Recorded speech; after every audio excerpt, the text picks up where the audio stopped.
All right, so here we are. We've got the 2014 versions of the Ducati Hypermotard SP and new to the scene, MV Agusta Rivale.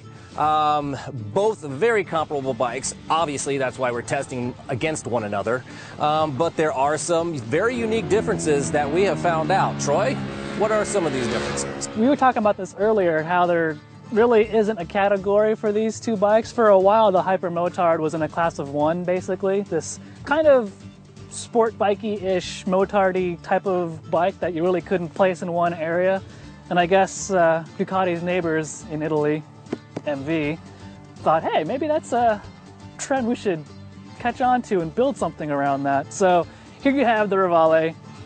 You could call it maybe sort of a copycat of the Hypermotard, but in its own little way, it's a bike that is completely worlds apart from that Hypermotard. You know, some of the other styling cues between these two bikes, I mean, they both have a single-sided swing arm.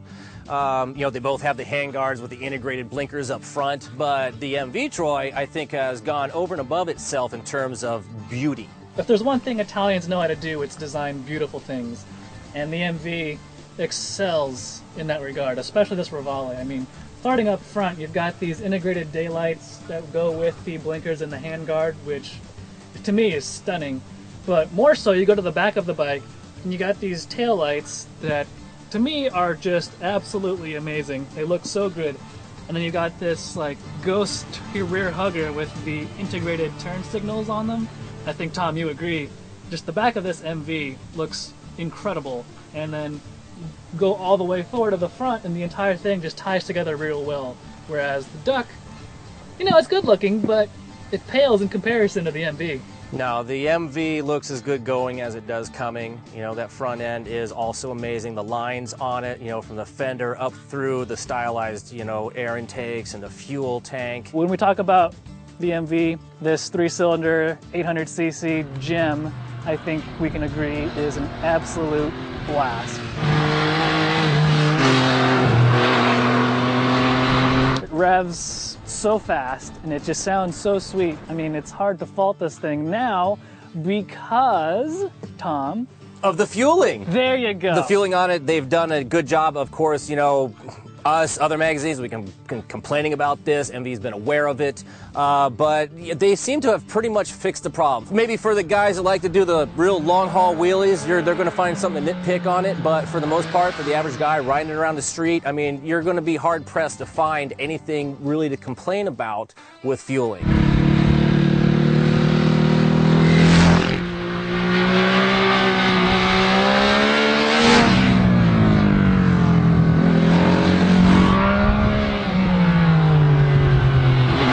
So, I mean, obviously we're dealing with, you know, two different engine configurations. We got the Tre Pistone over there with the MV. 3 cylinders, for those who don't know. And the Due Pistone over here. All right, so V-twin and inline 3. Again, I think what we found, maybe you were alluding to earlier, Troy, is that, you know, this makes a really good street bike. For, say, the sport bike rider who's not ready to go full motard, the MV is kind of the way to go. If it's a dirt bike guy and he's kind of wanting to get into street bikes, he might feel more comfortable on this because it's maintaining more of that kind of, you know, dirt bike-ish motard stance. It's got the, you know, the higher rise fender. It's got the longer travel suspension. We got about 7 inches compared to 5. The MV's got, you know, pretty standard 5 inches of travel or so that, you know, a lot of street bikes have. When you talk about the Hypermotard, you've got a bike that has been around a little bit now. I mean, this is the second iteration of the Hypermotard. The engine now is an 821cc liquid cooled, whereas previously they were both air-cooled versions. When you're comparing the two engines, it's kind of night and day, right? I mean, you've got this MV that's short-geared, really rev-happy, and just takes off, and this Ducati, it's kind of torquey, and it's really tall gearing. And so when you come out of a corner and you get on it, this MV just shoots away, and the guy in the Ducati is kind of waiting for the power to kick in, right? Well, if you're riding, you know, if you're riding high in the revs, kind of almost Panigale-ish, you know, you can come out and, you know, whack the throttle, it's going to stay in the front of it. It's not like this is a laggard in any way, but compared to this 3-cylinder, and like we found out on the top end, I mean, that thing's got, you know, the top end of a more sport bike type setup where this guy sort of runs out of steam. Yeah. So when you compare the engines, it's kind of a no-brainer. The MV takes the cake, especially now that the fueling issues have been solved. Thanks, MV. Apart from that, though, you've got two $15,000 bikes, but the MV offers the full electronics package, and we were talking about that earlier. Yeah, on the Ducati here, it's got kind of a dumbed down version compared to your Panigale electronic package. They both have traction control. The Duck does have ABS. That is the one thing right now that MV is lacking. It does not come with ABS yet, but it does have the full electronics package that the F3 has, where the Ducati has a race, wet, and sport mode, and that's pretty much it. Where the MV, you have the full customized mode. You can get there and change your engine braking, change your TC, change your throttle. So it's nice. You're actually getting, I think, a lot more bike with the MV. Don't forget the quick shifter too. And the quick shifter. There's a lot to like about the MV.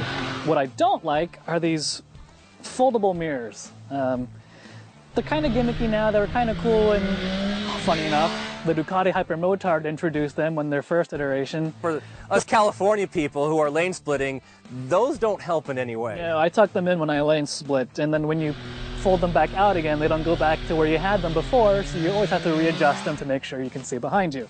Well, when it comes to handling between the two motorcycles, I mean, they have a pretty similar, say, rake and trail, but the big difference, Troy, is we found out a 4-inch difference in wheelbase.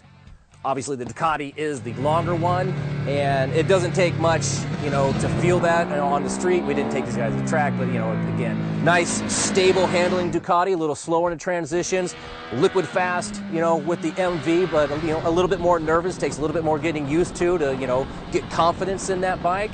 But did you have a favorite between the two?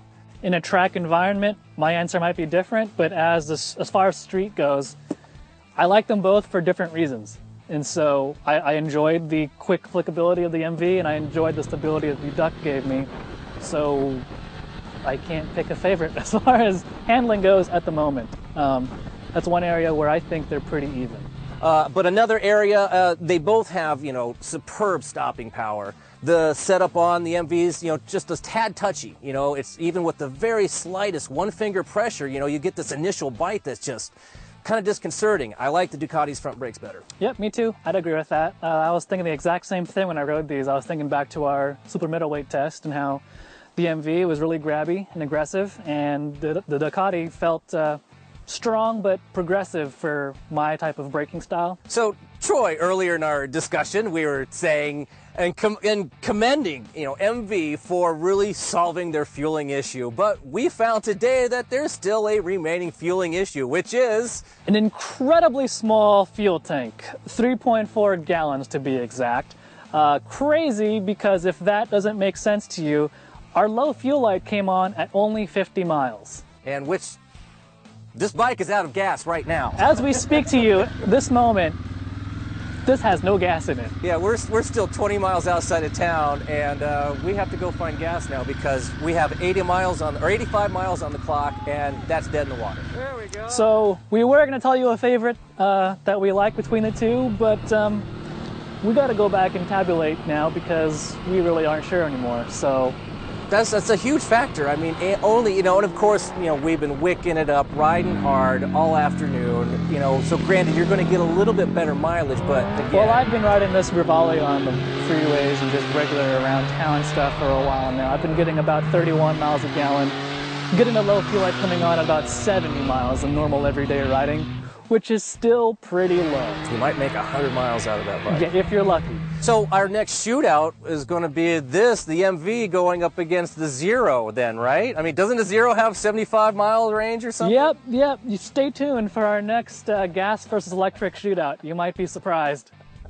Okay, so I think we found things we love and things we don't love about both of these bikes, so we need to go back to our office, jot down our notes, tabulate some scores, so we'll have the full review ready for you at motorcycle.com.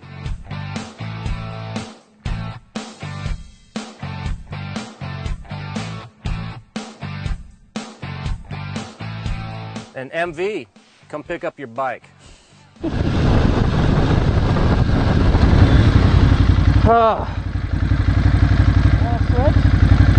Okay.